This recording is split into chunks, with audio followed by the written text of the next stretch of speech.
Here's everything you need to know about Imaginarium Theater. You'll have 6 main characters that the game decides, of which you can use trial versions, and up to 12 secondary characters. They need to be of certain elements and at a certain level. One of these can be from a friend, and there's no trial for these characters.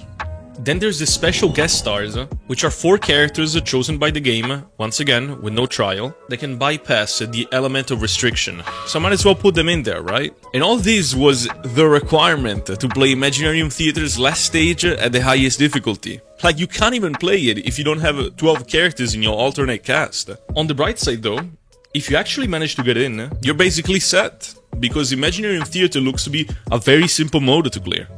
Basically, all your characters have 2 charges. They get depleted each time you clear a room.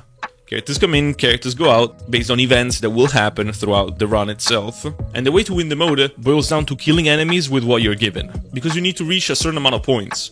But there are a lot of decisions that you can take that will alter your run. Kinda similar to Simulator Universe in Honkai Star Rail. The main way to earn points is killing enemies fast though, so as long as you do that, you'll be fine, really. So I hope I laid out the information we have about Imaginarium Theater in a clear and concise way. Because the way this mode is often described or explained, like, it makes it appear to be way more complicated than it actually is. So I'll now talk about my thoughts about Imaginarium Theater, which are actually pretty positive.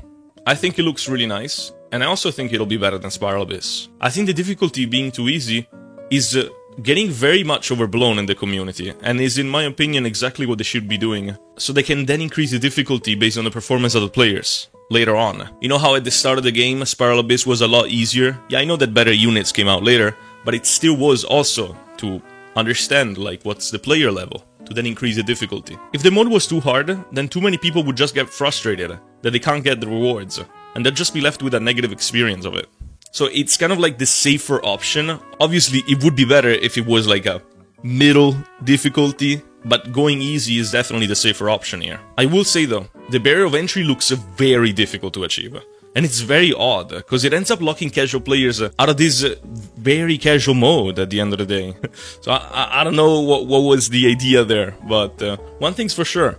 When it comes out, I'll be streaming it a lot, on both here, my YouTube, and on Twitch. So if you have any doubt or thought you want to share, write it in the chat.